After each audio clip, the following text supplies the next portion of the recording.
Assalamualaikum warahmatullahi wabarakatuh. Kami dari kelompok aplikasi kos-kosan Pekanbaru berbasis mobile dari kelas User Experience B akan menjelaskan mengenai aplikasi yang kami bangun berdasarkan desain sprint. Di sini kami beranggotakan 5 orang dalam satu tim. Adapun tahapan pertama dari desain sprint ini adalah understand, di mana pada tahapan ini tim berdiskusi menentukan siapa pengguna, masalah pengguna, kebutuhan pengguna, kompetitor, strategi. Adapun pengguna kami yang pertama adalah pemilik kos, yang kedua ada penyewa kos. Berikutnya mengenai masalah pengguna. Adapun masalah pengguna dari pemilik kos, yang pertama, susahnya mendapatkan penyewa kos sehingga terdapat banyak kamar kos yang kosong. Yang kedua, transaksi yang sulit. Terkadang penyewa memilih kabur sebelum membayar uang kos. Yang ketiga, sulitnya memanage data penyewa kos. Dari penyewa kos sendiri, yaitu kurangnya informasi mengenai kos-kosan yang ada di Pekanbaru. Berikutnya, kebutuhan pengguna, di mana kebutuhan pengguna dari pemilik kos, yang pertama, registrasi mudah, penggunaan aplikasi mudah dipahami, transaksi kos aman dan mudah digunakan. Dari penyewa kos, biaya kos bisa dilihat sesuai budget, review kos online seperti fasilitas kos yang ditawarkan, ada penilaian terhadap kos tersebut seperti rating, komentar, dan lain-lain. Berikutnya mengenai lokasi kos yang jelas.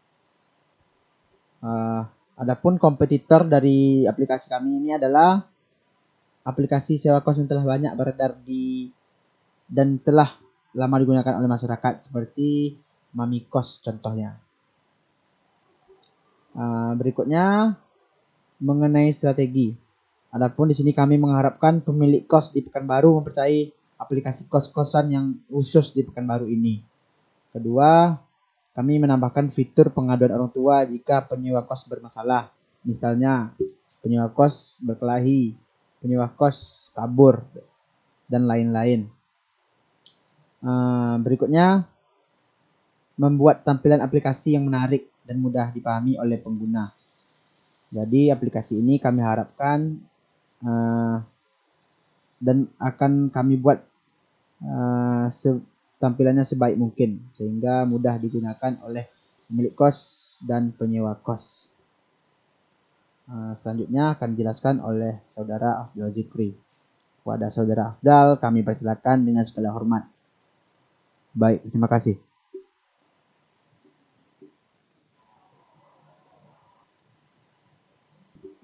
Baiklah, saya akan melanjutkan menjelaskan tentang Diverse, yang mana pada tahapan ini setiap anggota tim mencari ide atau gagasan untuk fitur-fitur yang akan digunakan pada sistem ini dan akan didiskusikan lagi fitur apa saja yang akan dipakai nantinya. Yang pertama, Aldian Firdaus memberikan ide menambahkan data pengguna untuk registrasi dan menambahkan menu pengingat untuk jatuh tempo. Menu pengingat sini user diingatkan oleh sistem waktu jatuh tempo terakhir kalinya.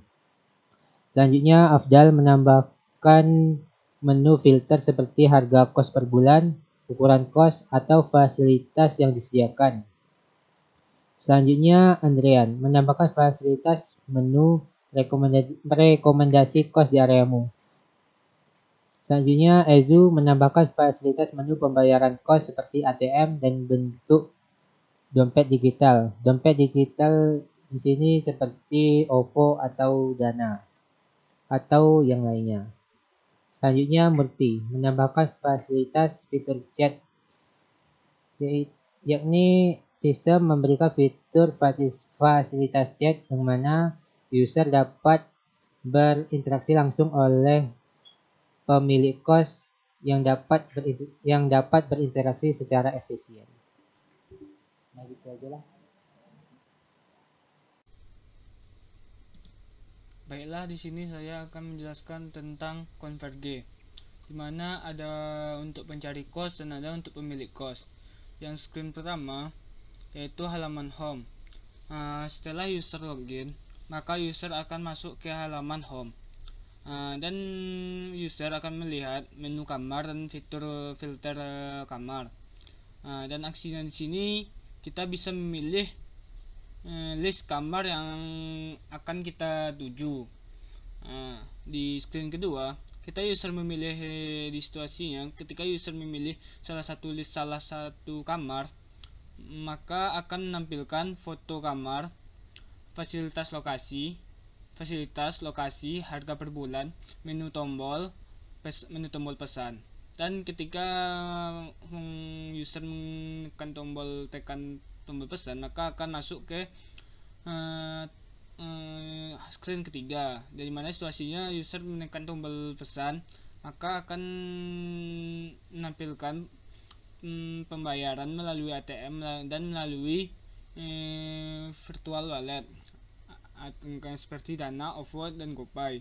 Dan aksi yang di sana adalah tekan salah satu pembayaran. Dan untuk pemilik kos yang di screen pertama itu halaman home, setelah user login, maka user akan masuk ke halaman home dan akan melihat list info kamar, tambah kamar, lapor orang tua atau wali, dan info penghuni. Dan aksi di sana adalah bisa kita aksinya kita contohkan adalah tambah kamar. Ketika user mengklik tambah kamar, maka akan menampilkan masukkan foto, masukkan alamat, pilih fasilitas, dan harga, itu baru save. Ketika aksi di sana adalah ada tombol save. Ketika tombol save, maka akan menampilkan lihat info kamar, tambah kamar, laporan tua atau wali, dan info penghuni. Dan ketika user ingin lapor ke orang tua, maka akan menampilkan langsung masuk ke aplikasi WA atau SMS untuk mengirimkan pesan ke orang tua. Dan aksinya adalah ketik SMS atau WA untuk lapor orang tua atau wali. Sekian dari penjelasan saya, dilanjutkan oleh Kak Murti. Terima kasih. Assalamualaikum warahmatullahi wabarakatuh. Berikut adalah prototipe dari aplikasi Impian Kos. Di sini saya akan membagi dua bagian prototipe sebagai pencari kos-kosan dan sebagai pemilik kos-kosan. Ketika pengguna yang ingin mencari kos membuka aplikasi Impian Kos, maka akan muncul tampilan mendaftar sebagai pemilik kos atau sebagai pencari kos. Setelah pengguna memilih sebagai pencari kos, maka sistem akan menampilkan halaman login dengan memasukkan email dan password. Apabila pengguna belum melakukan registrasi, maka sistem akan menampilkan halaman registrasi. Setelah melakukan registrasi, maka sistem meminta ulang pengguna untuk melakukan login. Kemudian setelah melakukan login, maka sistem akan menampilkan halaman untuk pemilih kos-kosan. Kemudian detail kos-kosan akan tampil apabila pengguna memilih salah satu dari daftar kos-kosan yang ada di aplikasi dan kemudian melakukan pembayaran melalui bank, OVO, atau GoPay. Selanjutnya adalah prototipe dari pemilik kos. Ketika pemilik kos telah melakukan login, maka sistem akan menampilkan beberapa menu, yaitu info kamar, tambah kamar, lapor orang tua, dan info penghuni. Ketika pemilik kos memilih menu tambah kamar, maka sistem akan menampilkan form tambah kamar yang di dalamnya ada memasukkan alamat, fasilitas kos, dan harga.